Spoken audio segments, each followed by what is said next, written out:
It's Travel Michigan. I'm Dave Lorenz, along with Michelle Benash. And Michelle, we're headed to an area that you are very well informed about. I am. I love it. And just down the road from Ypsilanti, where we were, and we're talking with Karen Delhay, the Senior Director of Marketing and Partnerships with the Guild of Artists and Artisans. And welcome to the show, Karen. Thank you. And as Dave mentioned, I'm familiar with Ann Arbor. I lived there for several years, which my mom found incredibly convenient when this event happened because she had guaranteed parking. Oh, yeah. And that is the Ann Arbor Art Fair. And Karen, this is not just your typical art fair. This is a huge event. Yes, it is. It's 4 art fairs that run simultaneously for 4 days. We have, between the 4 of us, over 1,100 artists, and we attract over 500,000 people to downtown Ann Arbor each year. Well, explain what you mean by multiple fairs happening in one. So basically, when the event started back in 1960, it started in one section of Ann Arbor, and its original mission was to increase the economic activity in Ann Arbor during the summer when the students were gone. And so artists came out and set up on the street, and they kind of poo-pooed it at that time and said, no good artists will come out and sell on the street. And here we are 54 years later, and we have some of the nation's best artists. And we've grown from one site to now 4 sites, which cover 30 city blocks in downtown Ann Arbor. Well, what an appropriate place for this collection of art fairs that make the Ann Arbor Street Art Fair. Any time of the year you can go to Ann Arbor and see some really great galleries and meet artists. And here at this time of the year, they're coming out on the streets for you. They are. And Dave, I don't know if you've been to the Ann Arbor Art Fair, but it is just like you could spend days walking through it because it's not like there's an art fair and then you walk and it just keeps going. It does, and that's kind of tricky. We try to, because it is so large, we've taken extra measures to help people navigate it a little bit easier. We have a trolley system that circulates the event that people can hop on and go from one site to another. It costs $1, and you get a wristband, and you can ride it as much as you want all day long. Now that's a deal. Yes, it really is, and it starts at one side of town, and you can end up on the other side, and if you're too tired to walk back, you can hop on. They're air-conditioned. They're very, very cute. They have the clanging bells, and they're picking up every 15 minutes at 8 different locations. Well, I'm just looking at your map for the Ann Arbor Art Fair, and you very smartly have pickup points for the trolley at kind of big parking lots on the perimeter of the city. Yes. And then they bring you in and you go to these various areas. Tell us what kind of differentiates these individual art fairs from one another. Are they different in any way, or are they just kind of now brought basically the same type of art together? I think it's difficult to point out differences. We're all juried art fairs, which means people apply and they have to go through a strict jury process to be accepted into the event. I think what differs is the organizations themselves that run the event or their section of the event. The one I work for, the Guild of Artists and Artisans, we're an artist membership organization, and our mission is to create marketing opportunities for artists. So we produce art fairs. 2 of the other organizations are merchant associations in downtown Ann Arbor. So this event helps them, fundraise for their merchant association. So it's more in that sense than that the fairs are actually different. You might have a little bit of different flavor on each site. South University, some people refer to as a little younger, hipper. But I mean, the quality of art throughout the entire event is very high, and as I said, each artist goes through a very rigorous jury process to be accepted into the event. And there is really every medium you can imagine represented. I was on the website, and glass, paints, photography, mixed use media, which I don't always exactly know what that means. But, there's just, it seems just like a huge range of type of art that is represented. Yes, there are anything, jewelry, painting, drawing, digital art. So there's really something for everyone.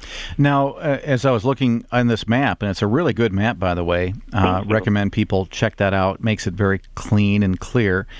Are there any types of art that a certain focus, so to speak, in the various neighborhoods? So can you go to one area and mostly find painting, let's say? You go to another area, maybe find mostly sculpture, or is it a real mix all around? It's a real mix all around. Each site has all types of art represented in their location, and we each jury separately, so you do get a good mix in each location. Now, I'm very interested in art. I love art. I like to, especially with painting, like to get up real close and see the brush strokes and all. I'm actually a painter. Michelle, very maybe nice. Michelle doesn't know that. Paint by number? No, I'm serious. I'm kidding. I'm kidding. I was going to be a professional artist. I don't know if my talent would have allowed that, but that was my plan. But so I'm really interested in that. But I'm probably even more interested in food. And so I'm just wondering, do you have like any festival fair type food at these various places, or are people encouraged to use the restaurants and various food that's around the city all the time? There's both. So we do have food courts on site. There are 3. There's one right on State Street and South University. There's one on Ingalls Mall, and then there's one on Liberty and Main Street. But then one of the great things about Ann Arbor are the wonderful restaurants. Oh, and yeah. It's a great opportunity to come down and get inside some of these restaurants. And we always tell people if you're getting overheated or if it starts to rain, it's a great chance to duck into these restaurants and see what Ann Arbor has to offer. I read that there's something like 300 restaurants and 3 square miles in Ann Arbor. It's incredible.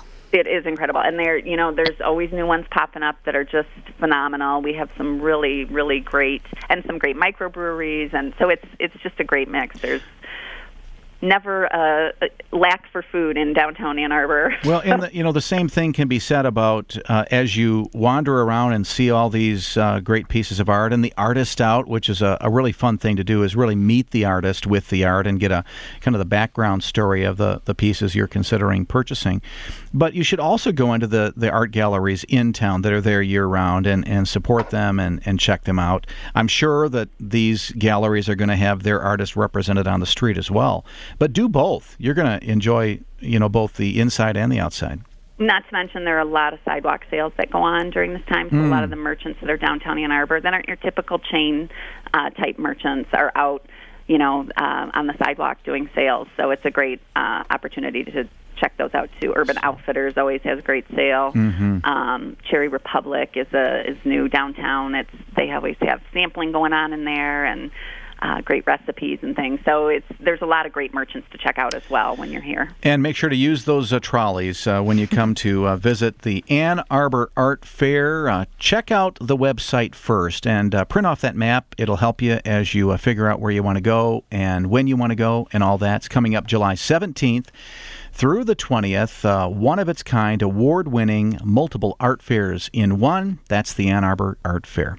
Thank you, Karen. Karen Delhay, Senior Director, Marketing and Partnerships, the Guild of Artists and Artisans, one of the groups who are helping to bring this great multiple art fair to Ann Arbor. So check it out by going to theannarborartfair.com. Lots of events happening around the state. Michelle, you're going to tell us about some of those, right? I am. We're going to start up in the Upper Peninsula in Copper Country. It's Copper Country Strawberry Fest, July 12th through the 13th, or you can head to St. Ignace for Fab Friday Museum Night on the 12th. It's a fun-filled evening with something for everyone, a little bit of history, a little bit of fun, and there's some great museums there, and of course we love St. Ignace. And Escanaba is celebrating, I don't know if I can pronounce this correctly, but the sesquicentennial, which is their 150th I knew that. Celebration. So happy birthday to Escanaba. They've got events going on now through July 13th. Some other things happening July 10th, Northville has its 20th annual Garden Walk, which includes a tour of 6 private gardens, including a spectacular secret garden. And Lowell has the River Walk Festival running July 11th through July 13th with activities for the family to enjoy, including arts and crafts and concerts and a cruise-in, since you love the cars. So all of these are on Michigan.org. Lots to see and do across the state throughout July. I really like Lowell.